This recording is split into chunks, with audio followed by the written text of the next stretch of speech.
perfecto.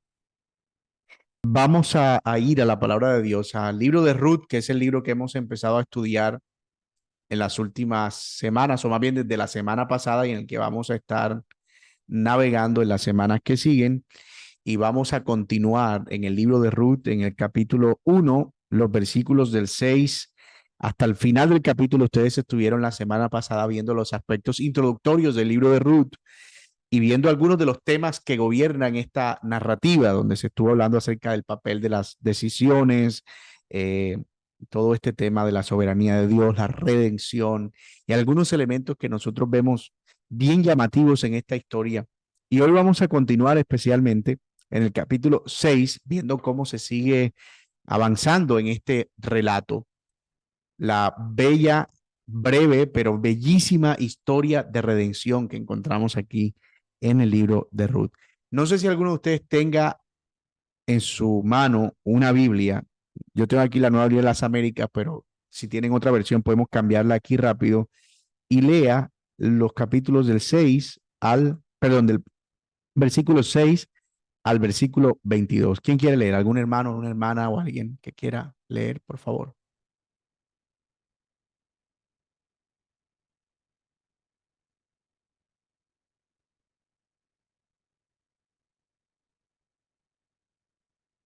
Scarlett, ¿lo tienes ahí? Bueno, Sí, señor. por favor, gracias. Desde el versículo 6 dice, ¿sí me escuchan? Sí, claro, fuerte y claro. Dice, entonces se levantó con sus nueras para regresar de la tierra de Moab, porque ella había oído en la tierra de Moab que el Señor había visitado a su pueblo dándole alimento. Salió pues del lugar donde estaba y sus dos nueras con ella, y se pusieron en camino para volver a la tierra de Judá. Y Noemí dijo a sus dos nueras, vayan, regrese cada una a la casa de su madre. Que el Señor tenga misericordia de ustedes como ustedes la han tenido con los que murieron y conmigo. Que el Señor les conceda que hayan descanso, cada una en la casa de su marido. Entonces las besó y ellas alzaron sus voces y lloraron. Y le dijeron, no, sino que ciertamente volveremos contigo a tu pueblo. Pero Noemí dijo, vuélvanse, hijas mías, ¿por qué quieren ir conmigo? ¿Acaso tengo aún hijos en mis entrañas para que sean sus maridos? Vuélvanse, hijas mías, váyanse, porque soy demasiado vieja para tener marido. Si dijera que tengo esperanza, y si aún tuviera un marido esta noche y también diera a luz hijos, ¿esperarían por eso hasta que fueran mayores? ¿Dejarían ustedes de casarse por eso? No, hijas mías, porque eso es más difícil para mí que para ustedes, pues la mano del Señor se ha levantado contra mí. Y ellas alzaron sus voces y lloraron otra vez. Y Orfa besó a su suegra, pero Ruth se quedó con ella. Entonces Noemí dijo, mira, tu cuñada ha regresado a su pueblo y a sus dioses. Vuelve tras tu cuñada. Pero Ruth le respondió, no insistas en que te deje o que deje de seguirte, porque a donde tú vayas, yo iré, y donde tú mores, moraré. Tu pueblo será mi pueblo y tu Dios, mi Dios. Donde tú mueras, allí moriré y allí seré sepultado.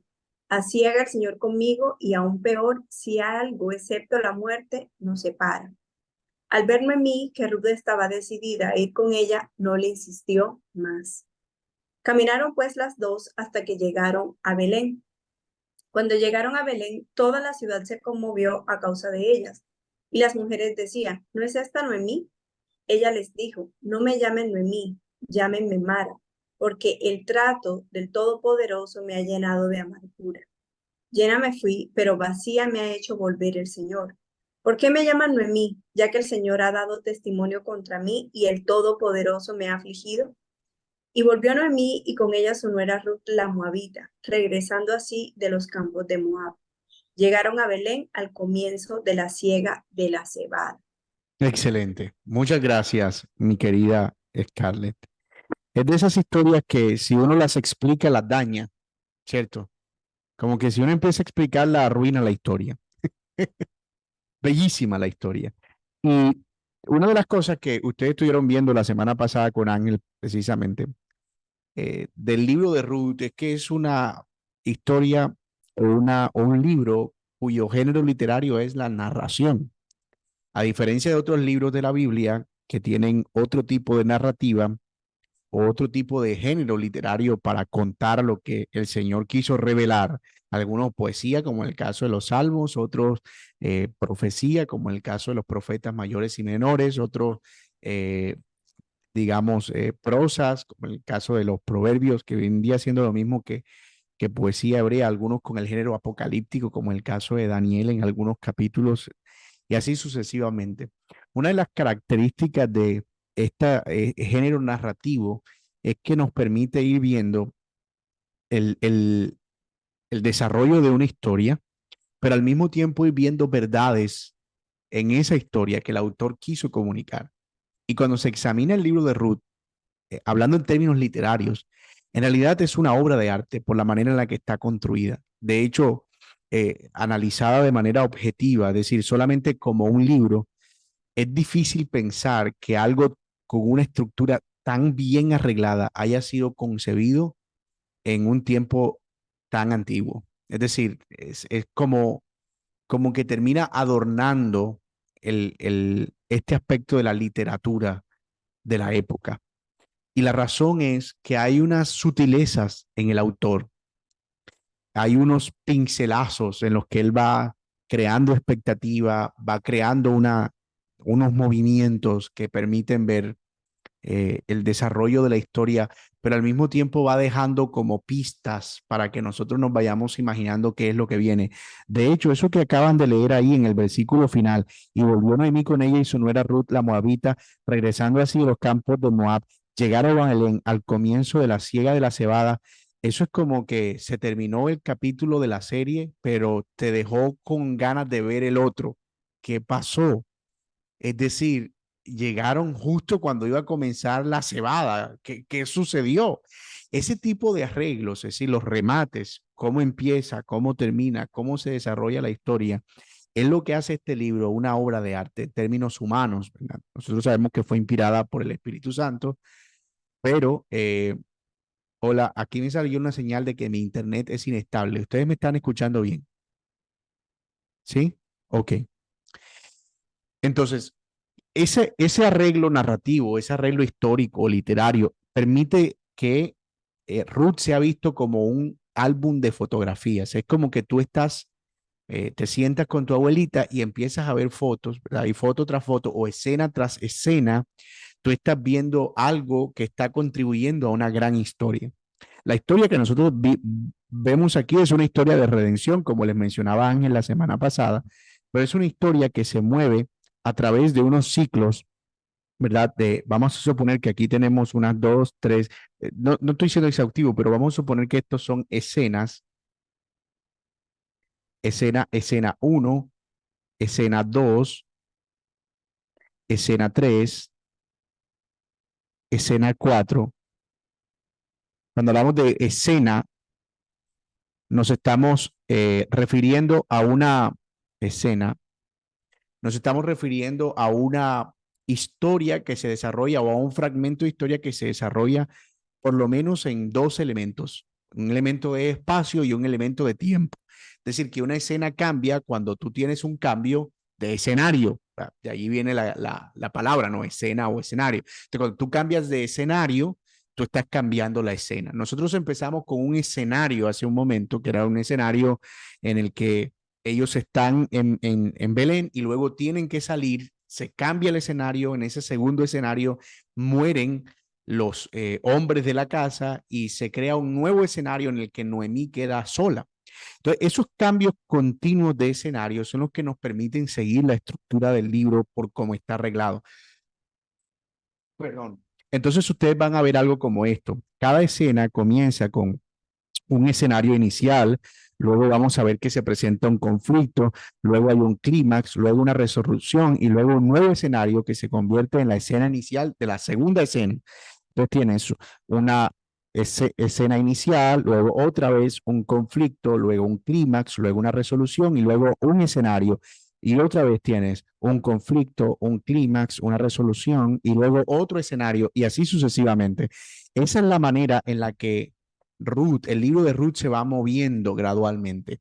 Y una cosa interesante es que cada vez que nosotros observamos una escena, nos vamos a ir fijando en los clímax, porque los clímax son los que van conectando la historia. Es decir, el clímax es lo que va, lo que está el autor destacando, lo que permite que nosotros veamos cómo es que se va desarrollando esa escena. Y les estoy mostrando esto especialmente para que ustedes puedan ver más o menos cómo es que vamos a ver el arreglo estructural, para que no perdamos de vista el hilo. Esta sigue siendo la misma historia, ¿verdad? Es la misma historia, pero nos permite poder ver esos movimientos y a través de esos movimientos observar, digamos, los clímax y luego en los clímax conectarlo. Ah, ok, es lo que quiere comunicar, es esto. Y eso nos va a ir permitiendo, o sea, eso nos permite más bien ir construyendo la idea. Entonces, para retomar lo que nosotros vimos en la clase pasada y para que, digamos, continuemos con este mismo diagrama, nosotros tuvimos la escena pasada un primer escenario que era hambre en Belén, ¿cierto? Un primer escenario donde aparece una sequía, un hambre en los días de los jueces, etcétera. Luego viene un conflicto en donde Elimelech le dice a su mujer y a sus hijos que tienen que irse a Malón y a Kelión, entre ellas Noemí, porque tienen que salir, no hay pan, y luego ellos salen y se presenta el conflicto, ¿verdad? En ese versículo 1. Si ustedes se pueden dar cuenta aquí, en el versículo 1, aconteció en los días que gobernaban los jueces, ese es el escenario inicial, en Israel hubo hambre en el país, escenario inicial. Y un hombre de Belén de Judá fue a residir en los campos de Moab con su mujer y sus dos hijos. Ahí vemos ya un conflicto porque estaba prohibido para un judío irse a vivir fuera de Israel. O sea, que hay un conflicto que se presenta. Pero luego ese conflicto llega a un clímax. ¿Cuál es el clímax?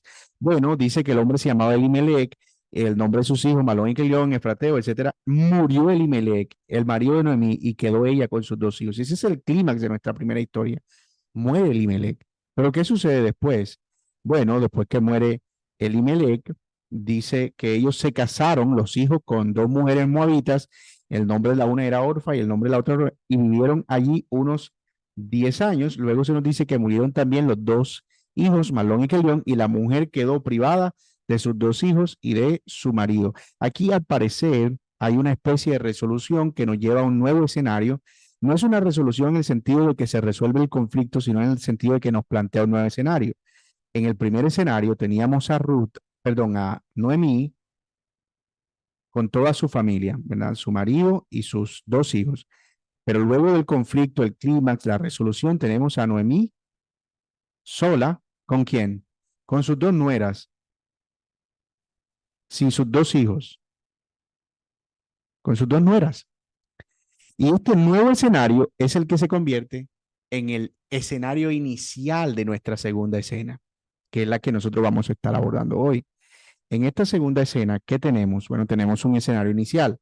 Dice que en el versículo 6, entonces se levantó con sus nueras para regresar a la tierra de Moab, porque ella había oído en la tierra de Moab que el Señor había visitado a su pueblo dándole alimento. Noten aquí la motivación, la razón por la que ella decide volver a Moab. Escuchó que Dios había visitado a Belén de Judá, la casa del pan, para darles pan. Es un juego de palabras allí interesante, que es otra de esas sutilezas del autor, esa sutileza artística, literaria del autor. La tierra del pan volvió a ser visitada por el Dios del pan y el Dios que les da pan mejor, y ellas se vuelven buscando qué, buscando alimento. Es decir, la razón por la que ellas habían salido ahora es la razón por la que regresan. Se fueron porque no había pan, pero ahora regresan porque escucharon que había pan. Y luego dice que salieron del lugar donde estaba y sus dos nueras con ella y se pusieron en camino para volver a la tierra de Judá. Ese es el escenario inicial de nuestra segunda escena. Si esto fuera una película, tendríamos que imaginarnos allí a Noemí con su carga en la cabeza, no sé, con lo que estaba llevando su carga, y sus dos nueras, el inclemente sol, caminando hacia Belén. Y luego aparece el conflicto. ¿Cuál es el conflicto de nuestra historia? Bueno, Noemí dice a sus dos nueras: vaya, regresen cada una a la casa de su madre, que el Señor tenga misericordia de ustedes como ustedes la han tenido con los que murieron conmigo. Y él les dice que les conceda descanso al Señor. Y aquí viene el conflicto, versículo 10. No, sino que ciertamente volveremos contigo a tu pueblo. ¿Cuál es el conflicto de esta historia? Es decir, ¿dónde empieza a ponerse problemática? Bueno, en el momento en el que Noemí le dice a sus dos nueras, devuélvanse, y él le dice, no, nosotras no nos vamos a devolver. Hay un conflicto ahí en la historia. Eh, Esto nos lo enseñan en español cuando estábamos por allá en tercero de primaria, ¿verdad? Que toda historia tiene tres partes, ¿se acuerdan? Inicio, nudo y ¿qué más? Ese enlace. Bueno, esa es como la forma básica, ¿verdad? Pero cuando uno desmenuza eso, uno se da cuenta que el nudo en realidad es lo que hay entre un conflicto y una resolución. Así que una estructura más digamos, completa sería inicio o escenario inicial, conflicto, y luego del conflicto casi siempre hay una resolución. De hecho, por eso es una historia que se mueve, porque si no nos quedaríamos en el conflicto todo el tiempo. Y siempre en una historia lo que está entre el conflicto y la resolución del conflicto es lo que llamamos clímax. Clímax. Entonces, ¿cuál es el conflicto que nosotros vemos aquí en esta historia? Bueno, el conflicto está cuando ella le dice a sus dos hijas, perdón, a sus dos nueras, que se vayan, ella le dicen que no. ¿Y cuál es la resolución? Bueno, la resolución es que al final una de ellas se va y la otra se queda. Pero ¿qué hay en medio del conflicto y la resolución? El clímax, que es esta declaración que nosotros vemos de Ruth aquí. Esta declaración donde ella le dice a Noemí, aunque Orfa se vaya, yo me voy a quedar contigo. Y aquí yo quiero hacer un alto. Noten que todavía no estamos interpretando, solamente estamos leyendo y viendo la estructura del pasaje. Ahorita vamos a buscar algunas lecciones prácticas, ¿verdad? Pero estamos tratando de entender cómo es que está arreglado el pasaje o la historia para poder ver cuál es el énfasis del autor y luego de que tengamos el énfasis, entonces sí poder ver cuáles son las implicaciones prácticas para nuestra vida. Entonces, pero fíjense aquí, y esto hay que considerarlo, que en el conflicto, Noemí está tratando de persuadir con todas sus fuerzas a sus dos nueras para que se devuelvan. Y ella tiene razón. Yo no tengo nada que ofrecerles, no tengo más hijos, no tengo más nada que darles. Ustedes vayan, cásense, hagan su vida, realicen su vida y vivan. Es decir, continúen. Ellas alzaron sus voces y lloraron las dos. Orfa besó a su suegra en señal de despedida, pero Ruth se quedó con ella. Muchas veces he escuchado aquí que hay gente que habla de Orfa como si hubiese sido mala gente o como si hubiese sido malagradecida. Pero la realidad es que el texto no nos da ese indicio. Es decir, posiblemente Orfa hubiese tenido un desarrollo distinto en su historia si se hubiese ido, pero recordemos que a duras penas se pudo redimir a Ruth. Imagínate lo complicado que había sido redimir a dos. Aquí el Señor sin duda alguna tenía un plan con Ruth. Y aquí vamos viendo cómo la soberanía de Dios, ¿verdad? Está guiando la vida de una persona en una manera asombrosa. O sea, el Señor está guiando la vida de Ruth, pero el Señor está guiando también la vida de Orfa. Su soberanía y su providencia están actuando aquí sin duda alguna. Lo que pasa es que nosotros conocemos la historia ya. Si Orfa tal vez hubiese sabido que ese iba a ser el desarrollo de la historia, ella se hubiese quedado. Pero aquí aparece otra vez el tema del libro de Ruth, del que hemos hablado antes y el que Ángel estuvo mencionando, que es un tema como, como escondido o entrelazado en la historia de la redención, y es el tema de las decisiones. O sea, Ruth es un libro donde continuamente se están tomando decisiones. Y aquí vemos en este conflicto que las dos mujeres están tomando una decisión. Orfa decide escuchar la voz de su suegra y decide realizar, por así decirlo, su vida, realizar su proyecto de vida buscando un marido que pudiera sostenerla. Acuérdense que no eran los días que nosotros vivimos hoy, donde una mujer soltera puede hacerse camino, buscar trabajo y vivir, digamos, una vida plena y feliz. No, no tengo nadie que me persiga, no tengo a nadie que darle cuenta, trabajo, fabrico mis propios recursos, etcétera. Nuestra generación, nuestra época es muy distinta a esa. En aquella época era casi imprescindible que una mujer dependiera de la protección de un marido. Así que Orfa, en cierto sentido, está actuando como un mecanismo de defensa, protegiendo, en este caso, su futuro. Ahora, ¿qué es más loable en lo que nosotros vemos en Ruth? Por supuesto que sí, porque inmediatamente aquí vemos varias virtudes de Ruth. Vemos una virtud no solo en su fe, sino una virtud en querer acompañar a una mujer que lo único que tenía en ese momento era a sus nueras. Es decir, Ruth decide en un acto de fe renunciar a la posibilidad de un futuro seguro con tal de ser una compañía para una mujer que lo único que tenía era precisamente a sus dos nueras. Y con todo y eso, en el versículo 15, Noemí intenta persuadir también a Ruth. ¿Y qué le dice? Mira, tu cuñada ha regresado a su pueblo y a sus dioses. Vuelve tras tu cuñada. O sea, vete con ella. Pero aquí la respuesta de Ruth es la que nos lleva al clímax de nuestra historia.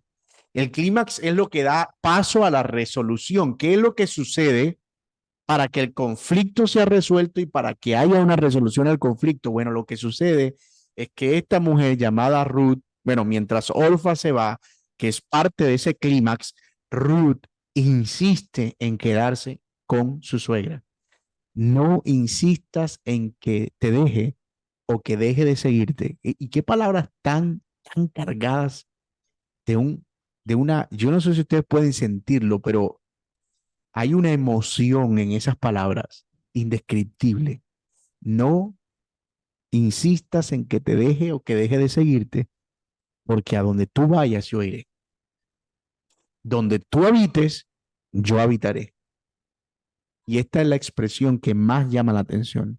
Tu pueblo será mi pueblo y tu Dios será mi Dios. ¿Y por qué llama la atención? Porque en el versículo 15, lo que Noemí le está diciendo es, mírenlo ahí, tu cuñada se ha ido a su pueblo y a sus dioses. Mírenlo aquí, tu cuñada ha regresado a su pueblo y a sus dioses. Pero Ruth respondió, no insistas que te deje de seguirte. Tu, tu pueblo será mi pueblo y tu Dios será mi Dios. ¿Pueden ver el contraste aquí? Ruth estaba decidida a abrazar al Dios, la fe del Dios que Noemí honraba.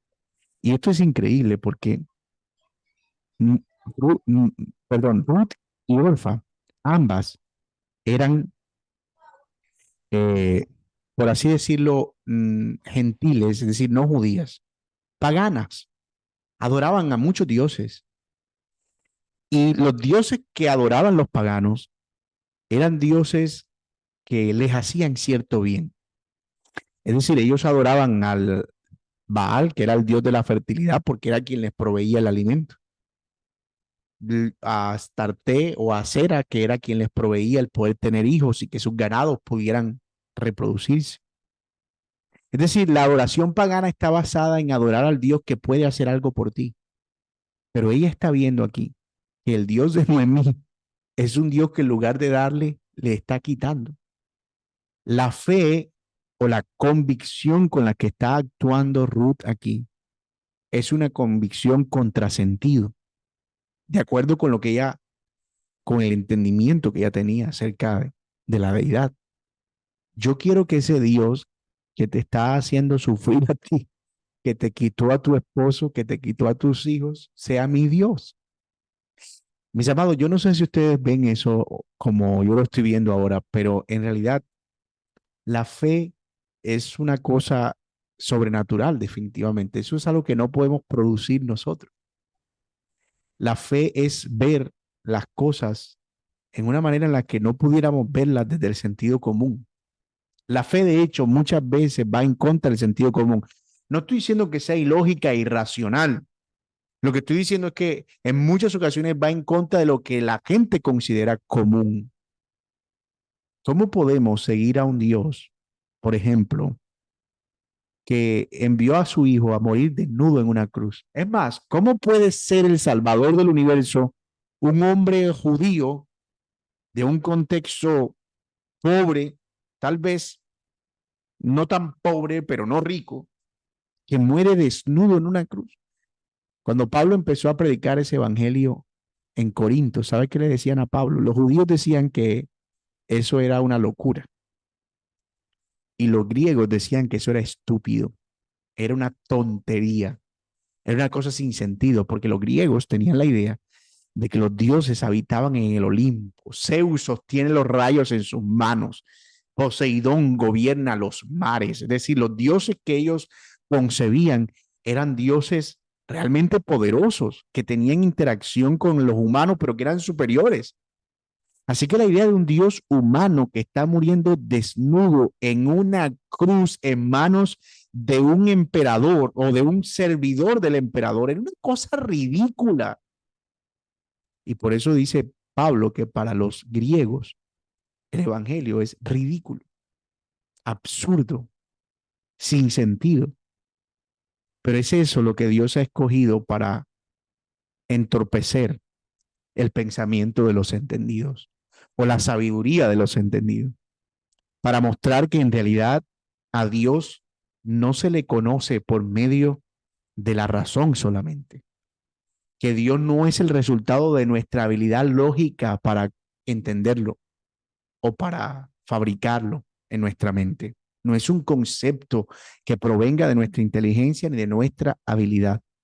Y aquí nosotros estamos viendo en Ruth, en esta decisión de Ruth, una determinación impulsada por la fe y por una fe genuina en el Señor. Obviamente todavía una fe muy vaga, muy poco informada, una fe todavía incipiente, pero que iba a crecer y se iba a desarrollar y iba, no les voy a hacer spoiler, voy a suponer que ustedes nunca han leído el libro de Ruth, que apenas están conociendo esta historia, pero ya estamos viendo ahí, en ese clímax, qué es lo que resuelve el asunto, qué es lo que sucede cuando estamos en medio de un conflicto y de una aflicción, cuál debería ser nuestra actitud resolutiva, esta, esta que está siguiendo Ruth. ¿Qué es lo que hace que nosotros pasemos del dolor a la esperanza? Definitivamente ver las cosas como Dios las ve.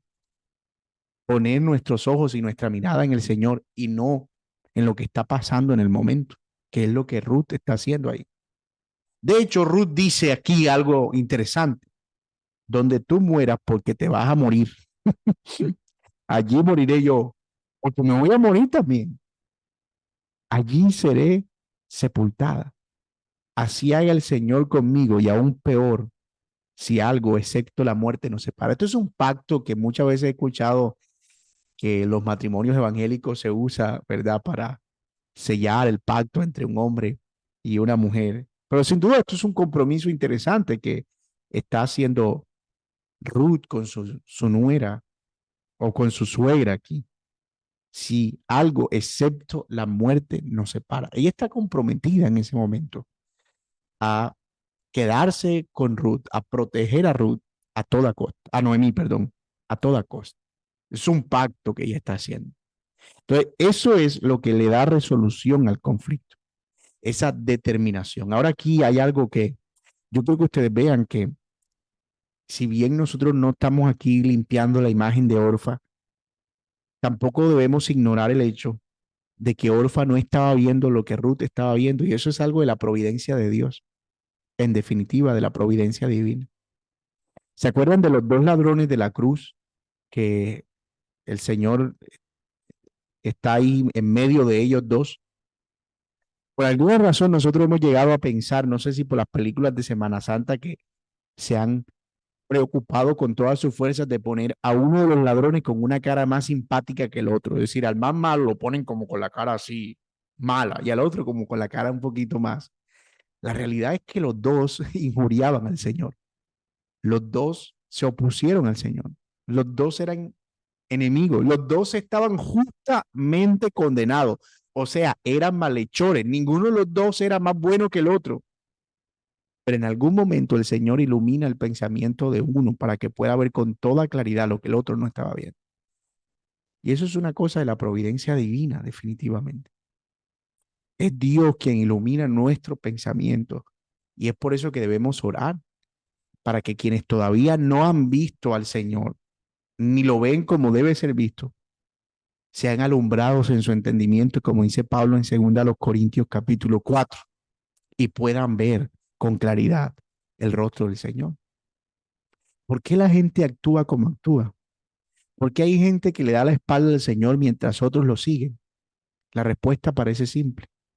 Hay algunos que esto es los que siguen al Señor y los que van con Él con fe, es que están siendo alumbrados y regenerados internamente para poder ser inclinados hacia allá. Pero no es porque sean mejores, es por un acto de la providencia divina. Ahora bien, ya tenemos aquí entonces nuestro conflicto, que fue la resistencia de Orfa y Ruth, el clímax, que es la resolución de Ruth. ¿Y cuál es la resolución de eso? Bueno, el texto nos dice, al ver Noemí que Ruth estaba decidida a ir con ella, no le insistió más. Esa es la resolución. Y caminaron pues las dos hasta llegar a Belén. Cuando llegaron a Belén, toda la ciudad se conmovió a causa de ellas y las mujeres decían, no es esta Noemí, noten que aquí ya estamos en un nuevo escenario. El escenario en el que nosotros empezamos fue un escenario lejos de Belén. Pasamos por un conflicto, por un clímax y una resolución y ahora estamos aquí en un nuevo escenario, otra vez en Belén. Si ustedes se dan cuenta, es este mismo escenario de aquí. Hay una relación aquí en estos dos escenarios. En Belén, otra vez en Belén. Acá no había pan, acá ahora hay pan. Aquí no había pan, aquí hay pan. Aquí Noemí estaba llena, por aquí está vacía. Miren la paradoja. Aquí Noemí tenía a su familia, pero no tenía pan. Acá tendría pan, pero no tendría a su familia. Eso es, por eso les digo, eso es una de esas cosas como artísticas del libro de Ruth, que uno como que dice, wow, pero mira, qué interesante cómo el autor está haciendo todos esos arreglos. Ahora, yo quiero que aquí en este nuevo escenario nosotros veamos una cosa interesante. En ese nuevo escenario, vemos que Noemí tiene una actitud que hasta ahora no la habíamos visto. Hasta ahora, la actitud de Noemí aquí había sido como de silencio, de lástima, de pesar, de llorar. No tengo nada que ofrecerles. Pero aquí, la actitud de Noemí es de completa amargura en ese nuevo escenario. Ella está completamente amargada. Mira lo que dice el texto, que cuando ellas llegaron, la gente decía, esta no es Noemí, cuyo nombre significa dulzura. Y ella dice, no, no me llamen Noemí, llámenme Mara, que significa amargura. ¿Se acuerdan en el libro de Éxodo las aguas de Mara, que eran unas aguas amargas que ellos bebieron a causa? Bueno, la palabra Mara tiene que ver con eso, con amargura. ¿Qué Noemí ni que nada? No me llame Noemí. Yo no soy Noemí. Yo soy una amargada. No, nota cómo esta forma de asimilación del sufrimiento contrasta con la forma en la que Ruth estaba asimilando el sufrimiento. Mientras Ruth en medio del sufrimiento estaba mirando al Dios de Noemí. Noemí, ¿a quién estaba mirando? A ella misma. Se estaba concentrando en ella misma.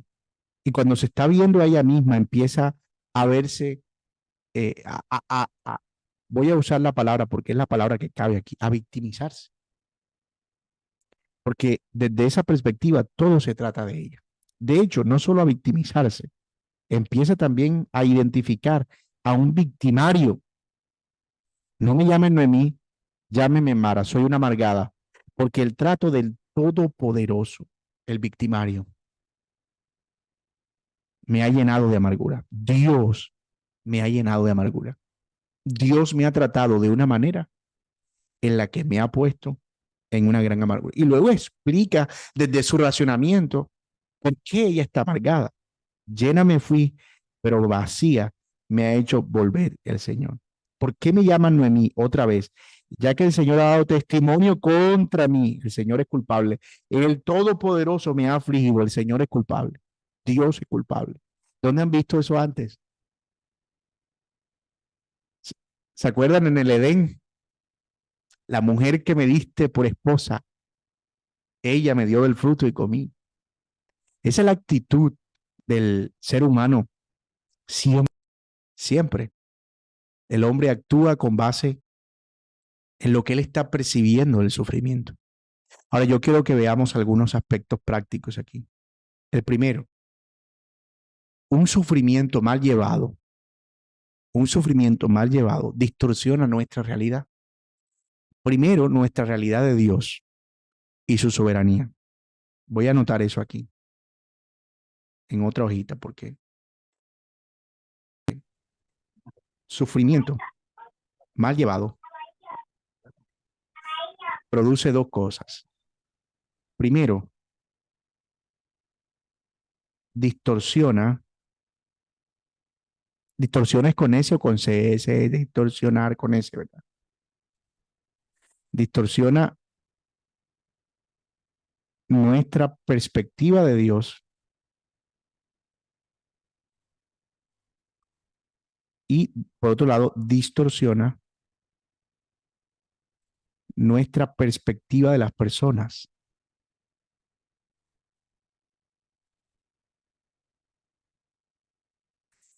Y cuando hablo de sufrimiento mal llevado, estoy hablando de un sufrimiento en el que solamente estamos viéndonos como los que sufren y no vemos más nada alrededor. Y en ese sentido, Noemí estaba viendo, como ya vimos, a Dios distorsionadamente. Dios no es el Dios soberano que está gobernando sobre todas las cosas. Dios no es el Dios que permitió el hambre en Belén y luego permitió el pan en Belén. Dios no es el Dios que por alguna razón permitió también la muerte de su marido y de sus hijos. Dios no es el Dios que le ha concedido la compañía de Ruth. Para ella, nada tiene que ver con Dios. En medio de su sufrimiento, todo tiene que ver con ella, con ella. No sé si ustedes han leído el libro de Job, pero el libro de Job es una historia más o menos alrededor de esa idea. En el libro de Job empieza Job teniendo en medio de su sufrimiento una visión muy clara de Dios. Y en medio de su sufrimiento, una de las cosas que él dice es: Jehová Dios, Jehová quitó, sea el nombre de Jehová bendito. Con todo él no blasfemó de Dios, porque el propósito de Satanás que estaba detrás del sufrimiento de Job era que Job blasfemara del Señor. Es decir, que Job cambiara su visión de Dios. De hecho, el propósito de Satanás detrás de todo sufrimiento es ese, sigue siendo ese, que nosotros cambiemos nuestra visión de Dios. Si usted no me cree, porque yo sé que está haciendo cara así, como que yo no le creo, la prueba es clara, está en la tentación misma del Señor Jesucristo. En el Edén, ¿qué es lo que qué es lo que Satanás trata de distorsionar en la mente de Adán y Eva en el Edén? Con que Dios os ha dicho. Ese Dios le ha ocultado algo a ustedes. Y en la tentación que nosotros vemos en el desierto de Satanás a Cristo, que es una de esas tentaciones que hemos visto reales, donde vemos la interacción de Dios con el diablo. ¿Qué es lo que Satanás le dice al Señor? Le dice: ¿eres tú el Hijo de Dios? Y Él te tiene aquí aguantando hambre. Es verdad, de verdad ese Dios bueno que tú dices y estás aquí aguantando hambre. ¿Por qué no le dices a estas piedras que se conviertan en pan para ver si es verdad que Él es un Dios bueno? La trampa, ¿sabe dónde estaba? Que si el Señor le decía a las piedras que se convirtieran en pan, Él habría caído en ese señuelo que Satanás le había puesto. ¿Y cuál era el señuelo? Que el Señor dudara de que Dios era su sustentador. Y por eso la respuesta del Señor Jesucristo, ¿cuál es? No solo de pan vive el hombre, sino de toda palabra que sale de la boca de Dios. Ah, que Dios te puede guardar de todo. ¿Por qué no te tiras del pináculo del templo para ver si no te caes? Ah, con que Dios te quiere dar todo. ¿Por qué no te da los reinos de este mundo? ¿Por qué te quiere hacer pasar por la cruz para obtener los reinos de este mundo? ¿Por qué quiere que sufras para obtener los reinos de este mundo? Mira, mi hermano, una de las cosas que tú más vas a escuchar cuando estés sufriendo es ese con que Dios. Ah, y ese es el Dios que tú sigues. Para eso es que tú te congregas tanto. Para eso que tú estás ahí todos los jueves dejando todo para conectarte y nada más ahí y leer la Biblia y todos los días. A ese es al Dios que tú le oras. A veces va a ser en la mente y a veces va a ser por la boca de gente que está contigo. Gente que te va a decir directamente, mira, y eso que eres evangélica. A ustedes nunca le han dicho eso, ¿no? Oye, tú estás así, te está yendo mal, imagínate. ¿Qué tal que no fueras a la iglesia? ¿Qué tal que no fueras cristiana? Mano, cuando ustedes escuchen eso, reprendan al diablo con toda confianza. Señor te reprenda.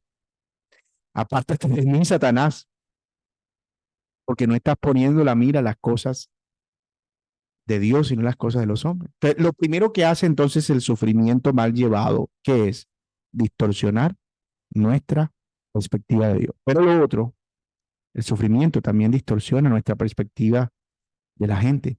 Miren algo llamativo aquí, mírenlo aquí, muy llamativo.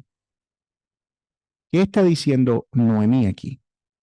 No me llamen Noemí porque el trato del Todopoderoso me ha llenado de amargura. Ya le he hecho la culpa a Dios. Pero mira lo que dice aquí. Llena me fui, pero vacía me ha hecho volver el Señor. Es decir, si yo soy Ruth, que está al lado de Noemí en ese momento, yo hubiese hecho, pero, perdón, o sea, ¿y yo qué soy? Un cero a la izquierda. Acabo de tomar la decisión más importante de mi vida. Acabo de renunciar a todo por estar al lado tuyo, por no separarme de ti. Y tú dices que estás vacía. Hermanos, el sufrimiento nos pone en una posición mal llevado, el sufrimiento mal llevado, es decir, el sufrimiento no procesado correctamente. Porque una cosa que tengo que decirles es, y es claro en el pasaje, Noemí tenía razones para sufrir. Ella no había hecho mal. Ella no tomó la decisión de irse, fue el marido. Ella no fue quien mató a su marido y a sus hijos, fue el Señor quien les quitó la vida y permitió que murieran. Ella no fue quien permitió el hambre en Belén, fue el Señor. Técnicamente, ella había sido todo este tiempo un actor pasivo en el sufrimiento y de repente explota, porque hay varios tipos de sufrimiento. Tenemos, por ejemplo, el sufrimiento cuando nosotros somos los que causamos el sufrimiento, es decir, el sufrimiento causal. Cuando yo que estoy escribiendo aquí, siempre he dicho que escribo por placebo, pero voy a tener que empezar a tomármelo en serio. Sufrimiento causal. Es ese sufrimiento en el que yo soy el que hago algo y como consecuencia de lo que hice sufro. Es decir, tomo una mala decisión que sé que es una mala decisión y luego cuando vienen las consecuencias, pues yo no puedo echarle la culpa a nadie. Tengo que asumir eso, como sea. Pero hay un sufrimiento que llamamos un sufrimiento pasivo, que es ese sufrimiento en el que yo sufro como consecuencia de las decisiones de otros. Otro hace algo malo y yo soy quien tiene que llevar el peso del sufrimiento. También está el sufrimiento como resultado de la soberanía de Dios, que es donde nadie hace nada ni bueno ni malo. Es decir, que es donde simplemente el Señor permite el sufrimiento, donde el Señor simplemente permite que nosotros, digamos, experimentemos algún tipo de dolor. Y existe el sufrimiento en el que nosotros pasivamente, perdón, activamente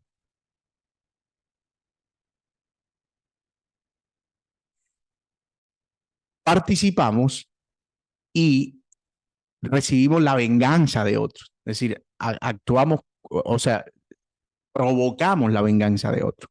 ¿Verdad? Entonces, cada caso de estos tiene una respuesta distinta. Por ejemplo, si yo soy quien está sufriendo como consecuencia de una acción o de una decisión, yo tengo que reconocer que lo que yo debo hacer es arrepentirme. Si estoy actuando como consecuencia de una acción soberana del Señor, cayó un aguacero, se inundó el río y se llevó la casa. El Señor permitió la muerte de un familiar. Él es soberano. ¿Quién tiene la culpa ahí?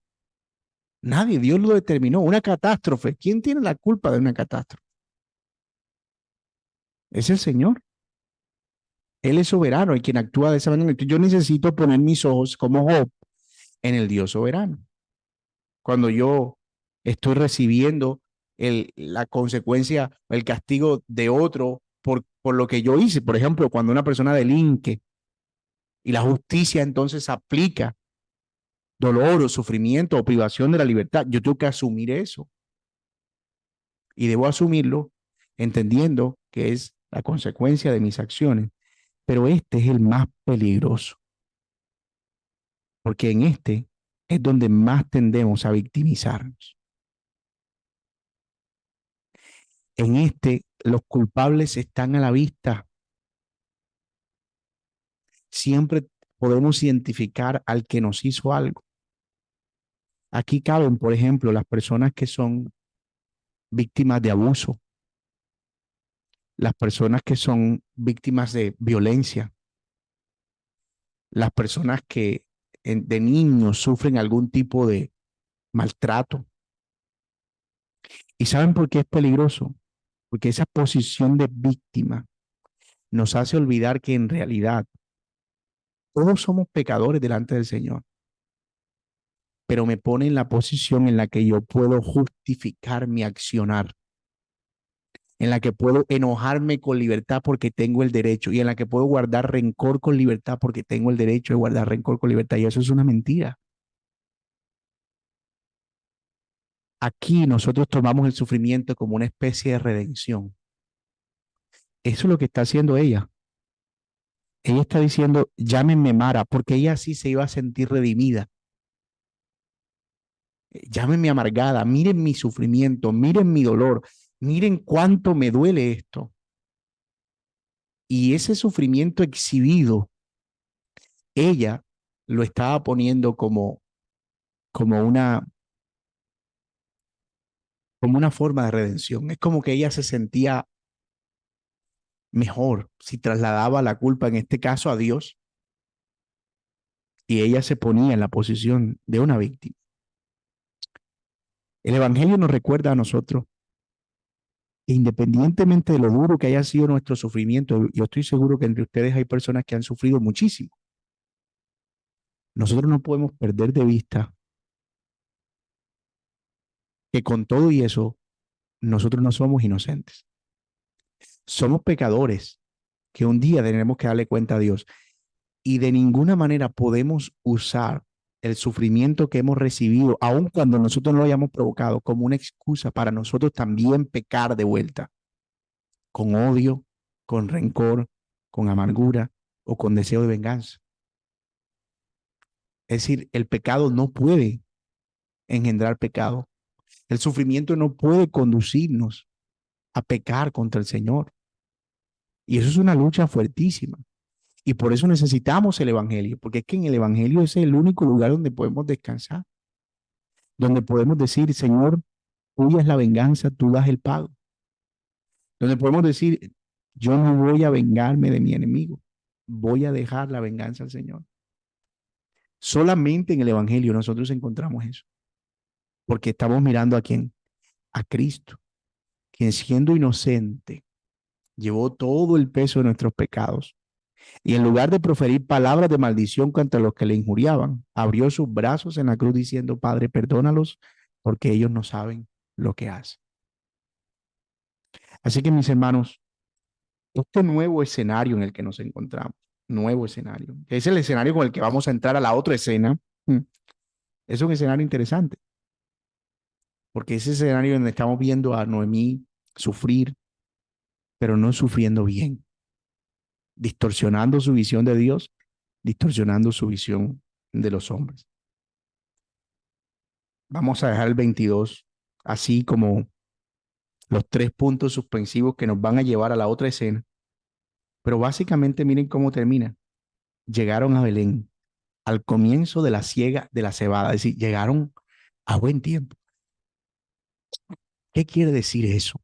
Algo tiene que ver, eso es una pista, una clave, algo hay ahí en siega de la cebada.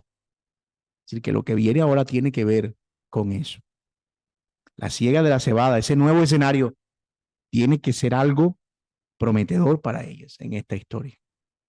Entonces, volviendo a nuestro diagrama, Es allí donde quedamos, ¿verdad?